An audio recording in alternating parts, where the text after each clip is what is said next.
Hello there, I'm darkmindedsith, and hooray, more backtracking, everyone's favorite thing in the world to do.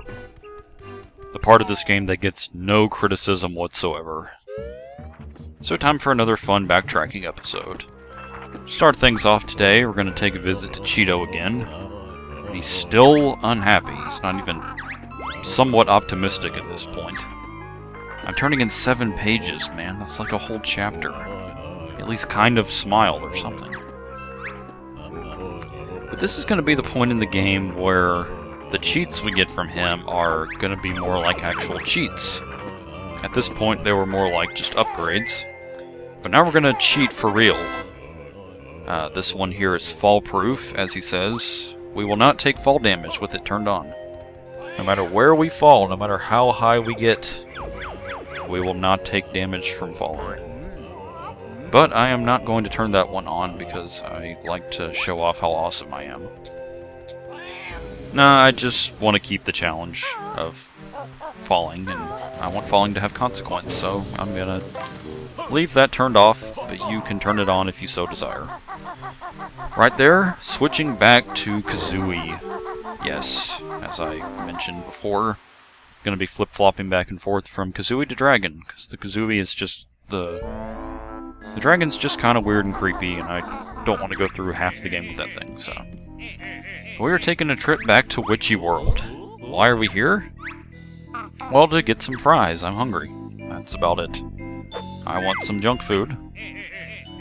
Nah, speaking of junk food, our good cavemen friends back in Pterodactyl Land want some food.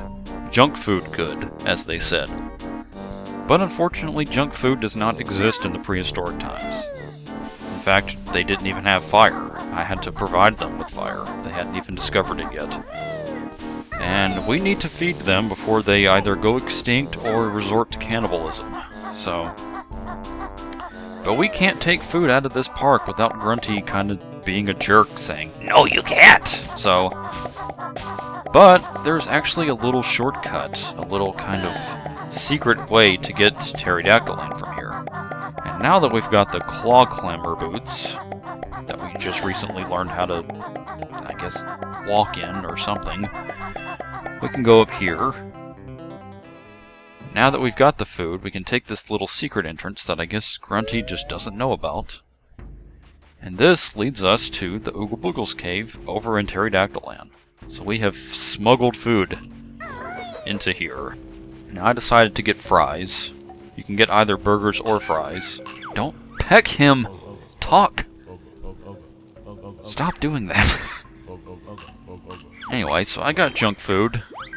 So you go ahead and eat french fries.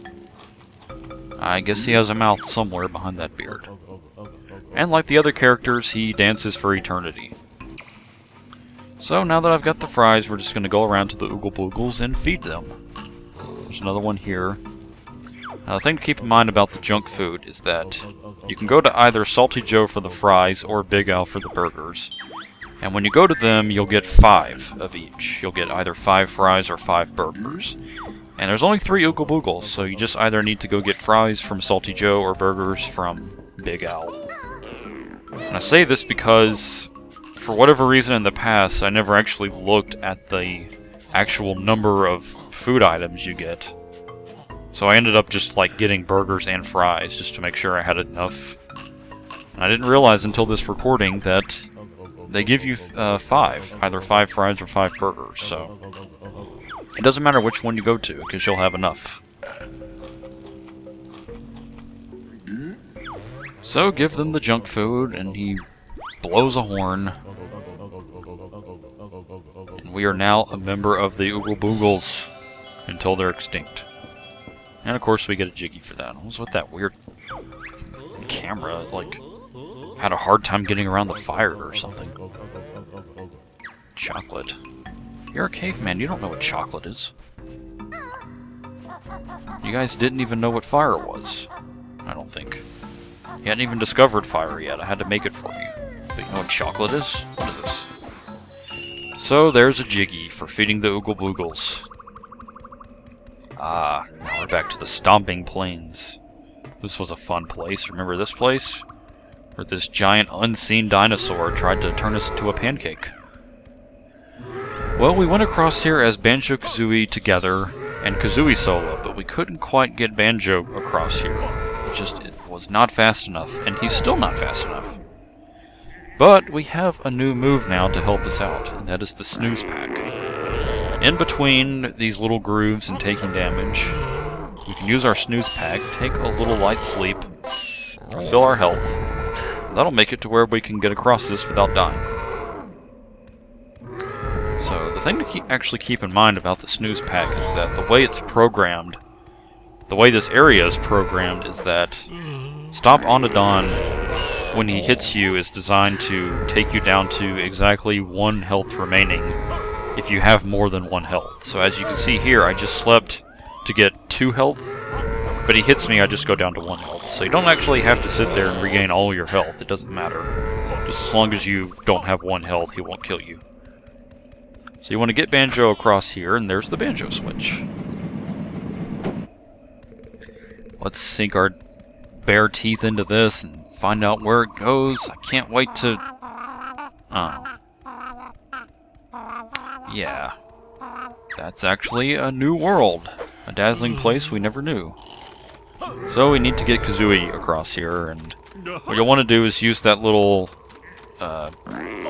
gleaming, pretty, sparkly thing. Switch to Kazooie, get Kazooie across, and then reunite them.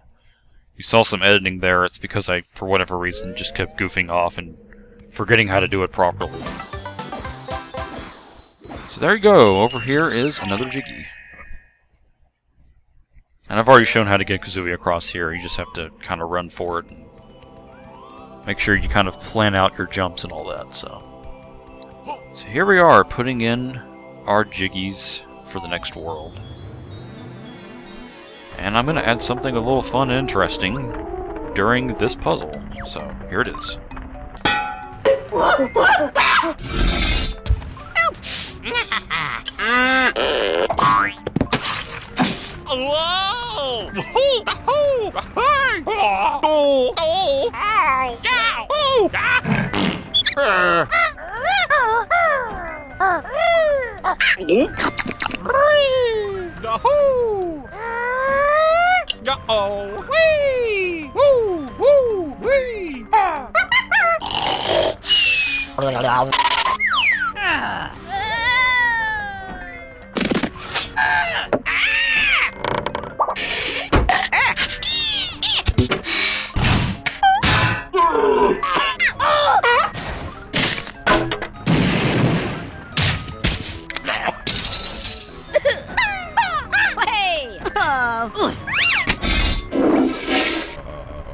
And we are awesome. We completed Challenge 7.